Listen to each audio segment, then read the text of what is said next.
Data Analytics 0 to Hero, Video 3, Functions and Modules. Video 3 of the 30-part series, Packaging Reusable Logic into Functions and Pulling in Python's Built-in Modules. Builds directly on Videos 1 and 2, Variables and Control Flow. Let's jump straight in. Running the cell now. Before you start, open a new Jupyter notebook in VS Code and select your Python interpreter as the kernel. Running the cell now. Once your kernel is selected, you're ready to go. If this series is helping you, subscribing means video for lands automatically. Let's dive in. Part 1. Defining and calling functions. Running the cell now. Def, a name, parentheses, and a colon defines a function. Nothing inside runs yet, it's just a definition. The indented block is the function's body. Calling it by name, with parentheses, is what actually runs the code inside. Running the cell now. This output shows the result of calling a simple function named greet. Notice how the function groups the print statement, allowing us to reuse the greeting by just calling greet. This connects to the lesson's intent of defining and calling functions to organize and simplify repetitive code. A parameter, name, goes inside the parentheses. It's a placeholder that gets filled in whenever the function is called. The body uses that parameter, embedded in an F string. Calling it once with one name, and again with a different one, the same function body runs both times, with different data. Running the cell now. This output shows how the greet_person function works by printing a personalized greeting for each name passed to it. Notice the function is called twice with different arguments, producing custom messages for Sam and Priya. This demonstrates the core concept of defining a function once and reusing it with various inputs. Print just displays a value, return hands a value back to whatever called the function, so it can be stored or used further. Return values. Running the cell now. Two parameters this time, price and tax_8. Return computes the total and sends it back, instead of just printing it. Calling the function and storing its return value in a variable. We print the stored result. Running the cell now. The output 54.0 shows the result of the add_tax function, which returns the price plus tax by multiplying the price by 1 plus tax_8. This demonstrates the concept of return values, where the function processes inputs and returns a computed result that can be stored or used later, as seen here with the total price including tax. A default value makes a parameter optional. Keyword arguments let you pass values by name instead of by position. Part 2. Default and keyword arguments. Running the cell now. Giving tax_8 a default value of 0.08 makes it optional. If the caller doesn't provide one, this is used instead. The body is unchanged from before. Calling with just price uses the 8% default. Calling with both overrides the default. Naming both arguments explicitly, price equals and tax_8 equals, makes the call self-documenting and order-independent. Running the cell now.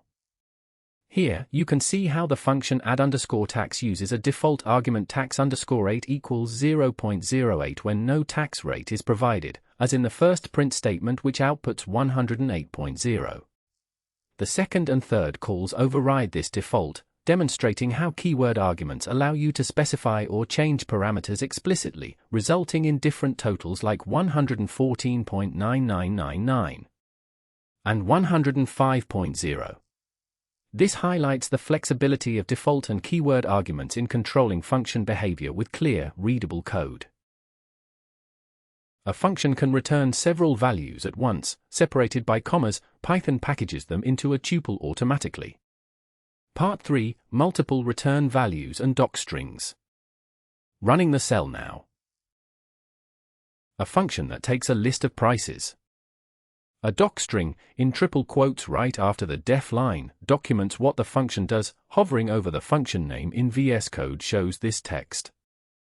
Minute finds the smallest value. Max finds the largest. Sum divided by len gives the average. Returning all three, comma separated, packages them into one tuple. Unpacking that tuple directly into three separate variables in one line. We print all three, nicely formatted. Running the cell now. Here, the function price_stats returns multiple values, the minimum, maximum, and average prices from a list. Notice how these three values are unpacked into separate variables upon return, demonstrating how functions can output multiple results at once to provide a concise summary. This output confirms the function correctly processes the input list and connects directly to the lesson's focus on multiple return values and clear docstring usage. A module is a file of pre-written Python code. Import brings its functions into your own notebook. Python ships with dozens of built-in modules for free. Part for importing modules. Running the cell now. Import brings in the built-in math module. Accessing anything inside it uses a math.sqrt computes a square root. Math.py is a built-in constant. Math.ceil always rounds up. Math.floor always rounds down. Running the cell now. Here, we've imported the math module to access its built-in functions and constants. Notice that math.sqrt 64 returns 8.0 as the square root of 64, math.py gives the precise value of pi, and math.ceil and math.floor round numbers up and down respectively. This demonstrates how importing modules lets us use advanced math operations without writing them ourselves. The random module, for anything involving randomness. Randint picks a random whole number in the given inclusive range. Choice picks one random item from any list. Running the cell now. This output shows the result of using functions from the random module, which we imported in this lesson. The first number, 88, is a random integer between 1 and 100, while the letter C is a random choice from the list A, B, C, D. Notice how importing random allows us to easily generate unpredictable values, demonstrating the power of using external modules. From import brings in just one specific piece of a module, here the date class from the datetime module, instead of the whole module. Date.today gives today's date. We print it. Every date object exposes pieces like year directly as an attribute. Running the cell now. This output shows the current date and its year, demonstrating how the datetime module helps us work with real-world time data. Notice the full date printed in YYYYMMDD format and how we can access just the year attribute directly, which is key for modular and efficient code. This reinforces importing specific classes from modules to simplify our code. Let's combine everything, a function with a default argument, a docstring, and a module, into one small reusable tool. Part 5, Mini Project, a reusable discount calculator. Running the cell now. We reuse the math module from earlier.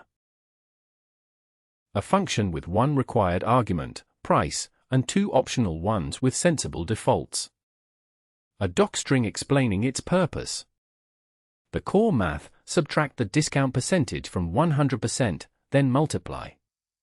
If round_up was requested, math.ceil rounds the result up to the next whole number.